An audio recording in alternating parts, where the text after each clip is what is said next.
African American and Afro-Caribbean communities who may be experiencing symptoms like you and have a family history of heart disease?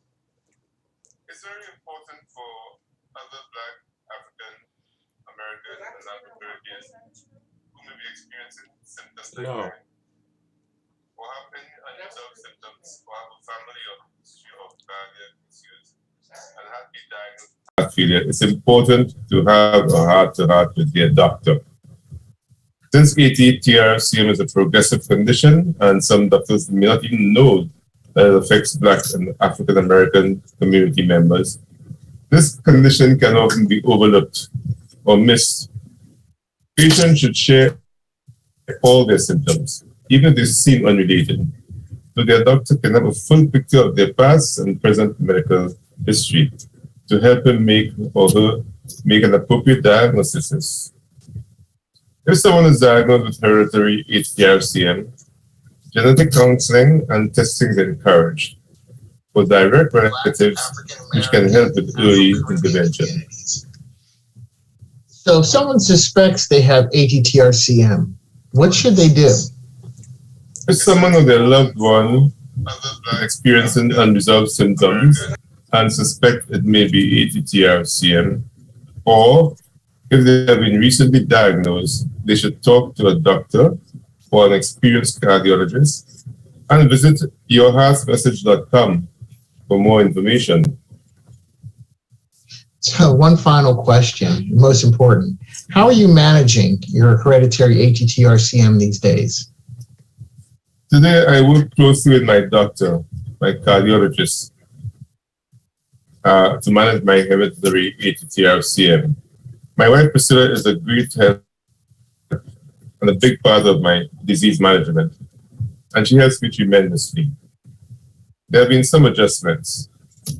I have to be very careful with my diet, and going out to eat in New Orleans has made that difficult since salt is such a big ingredient.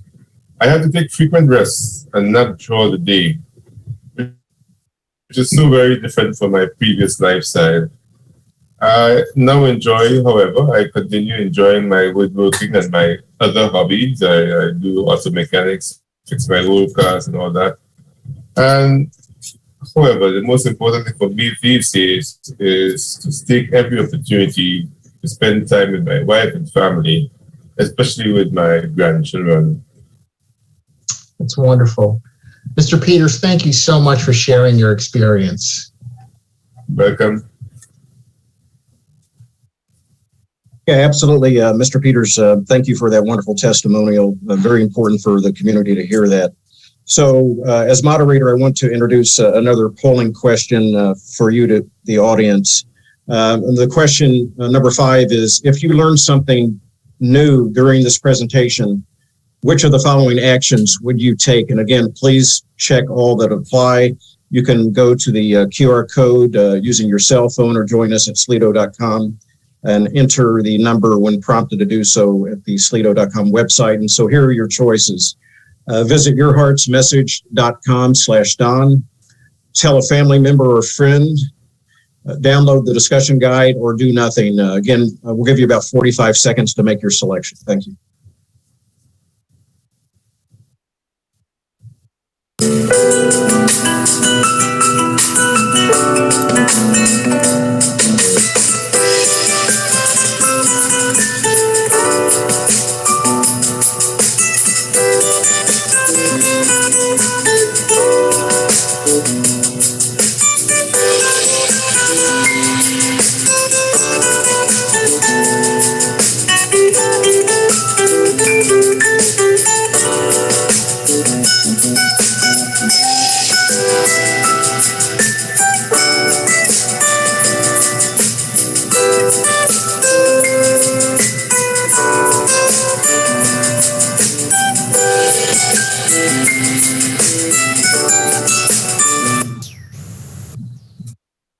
So let's see what your responses are. If you learned something new during this presentation, which of the following actions would you take?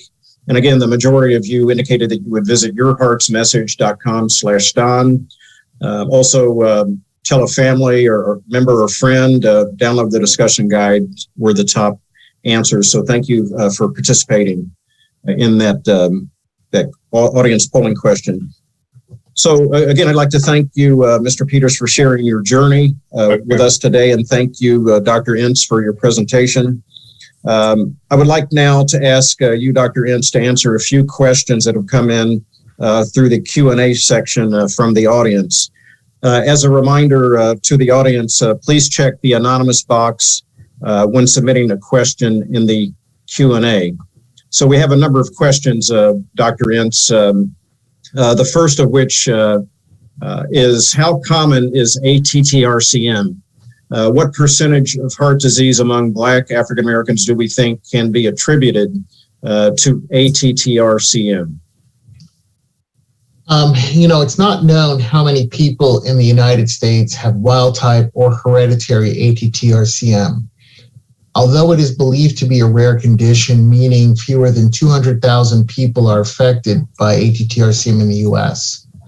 One of the reasons we don't know how common it is or how many people have the condition is because it is believed to be significantly underdiagnosed.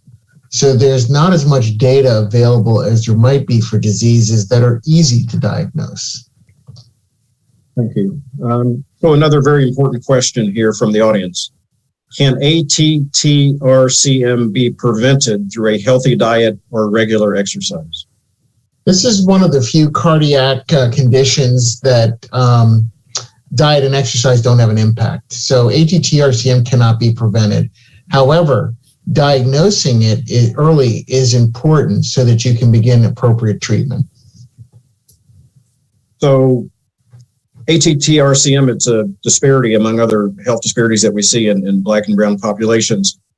Specifically, what are some of the reasons why Black African Americans are disproportionately affected by heart disease and heart failure?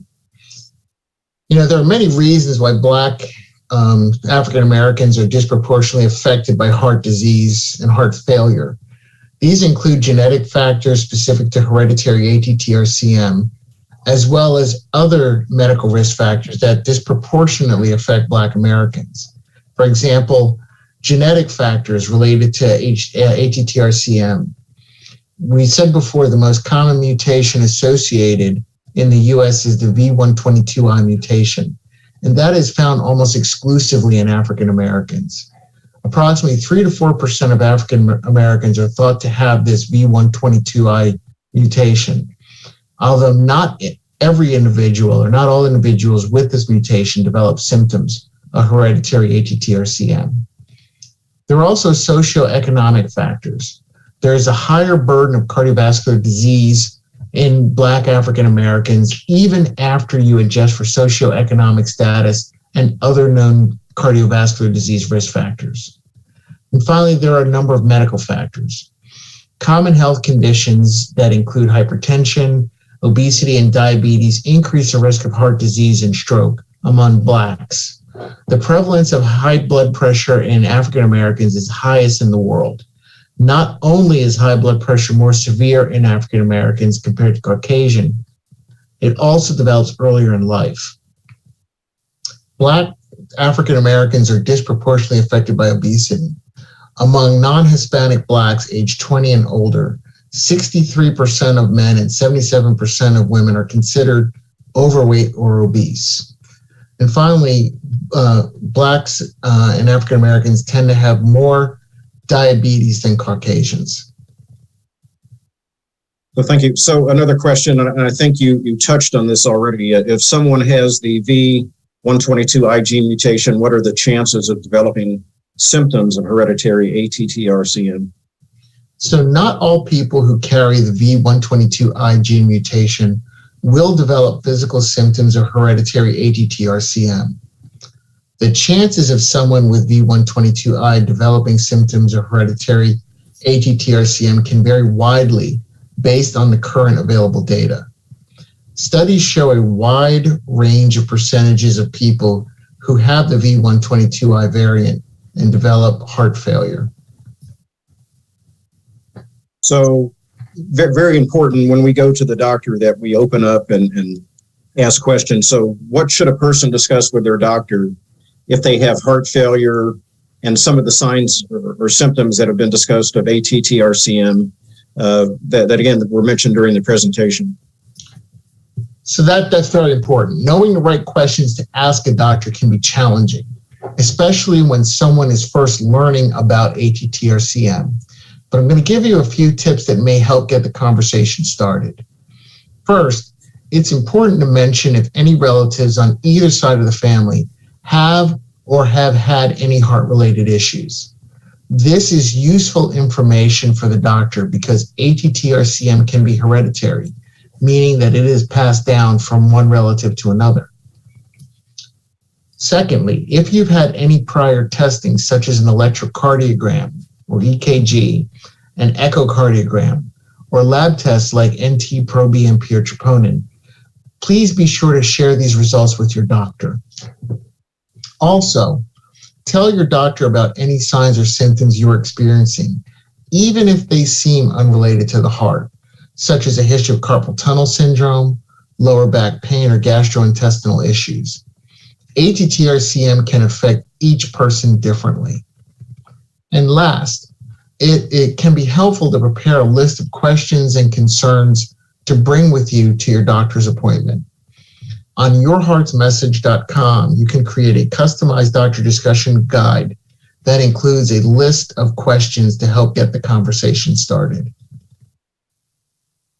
So a very important question from the audience. And they're asking, they say it seems that some doctors may not be able to put the symptoms together to come up with a diagnosis of hereditary ATTR-CM. Is this true, Dr. Ince?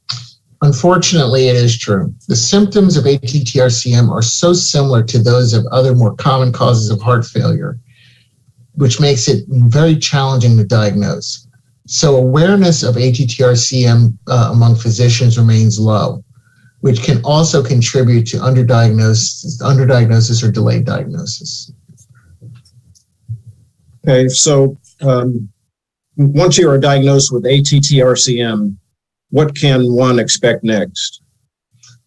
Following a diagnosis, genetic testing and counseling is recommended to identify if it's wild type or the hereditary form of ATTR-CM. For those diagnosed with the hereditary ATTR-CM, genetic testing and counseling is also important to determine whether family members are at risk, as the abnormal gene that causes the ATTR-CM is passed down. Because ATTR-CM gets worse over time, early diagnosis and treatment are critical. Talking to your doctor can help you learn about the potential treatment options that can help manage this condition. Thank you. And our final question from the audience, does my vegetarian diet help me or hurt me as far as hereditary ATTR-CM is considered? So your vegetarian diet will certainly help you with many, many heart conditions, hypertension, diabetes, heart failure, and so forth, but really will not have any impact with hereditary ATTR-CM. Thank you, Dr. Ince, for answering those questions from the audience.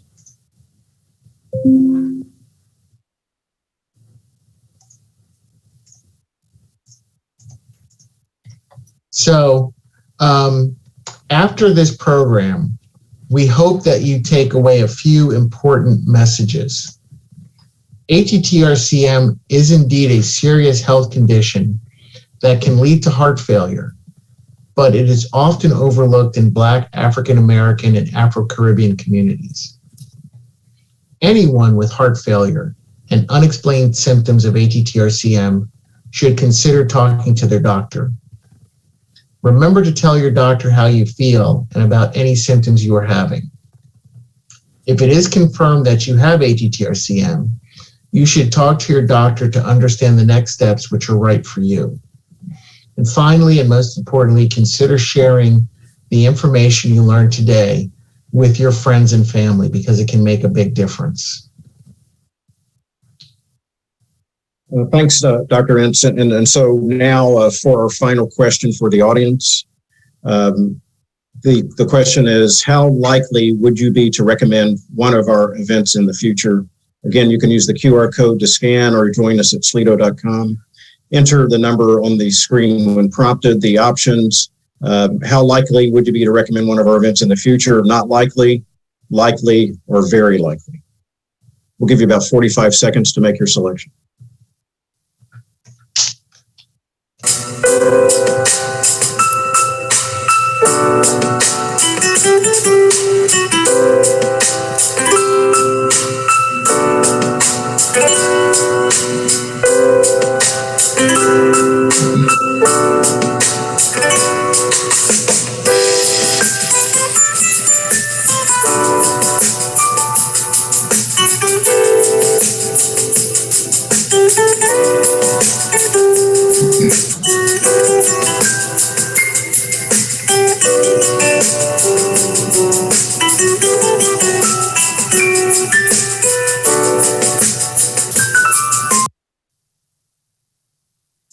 So the majority of you said that you would very much likely recommend one of our events in the future, and we thank you for that. We thank you for tuning in for this program, a very informative program today. I'd like to, again, thank Pfizer Pharmaceuticals for sponsoring this very important town hall to highlight a very important disease process that disproportionately afflicts Blacks, African Americans, and communities of color. I'd like to thank Dr. Ince and Mr. Randy Peters for your wonderful and important testimonial.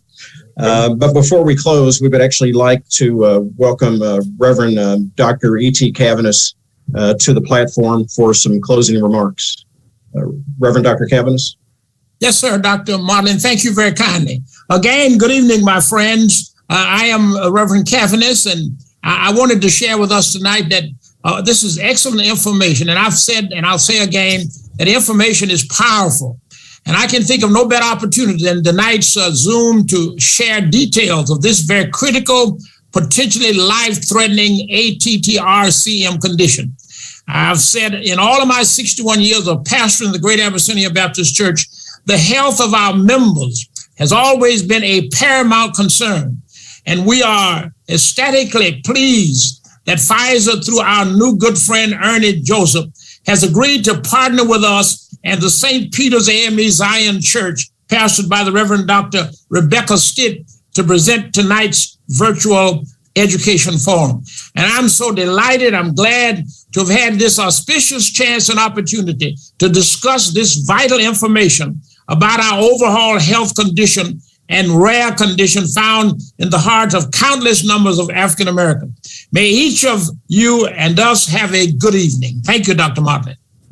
Thank you, Dr. Cavanis. And so for all of you in the audience, remember to talk to your doctor if you have heart failure, and if you're experiencing any of the signs or symptoms of ATTR-CM that were mentioned, visit yourheartsmessage.com for more information that can help you learn more about this devastating condition.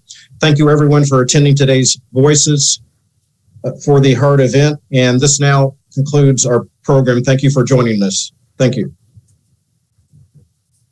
Recording stopped. Okay.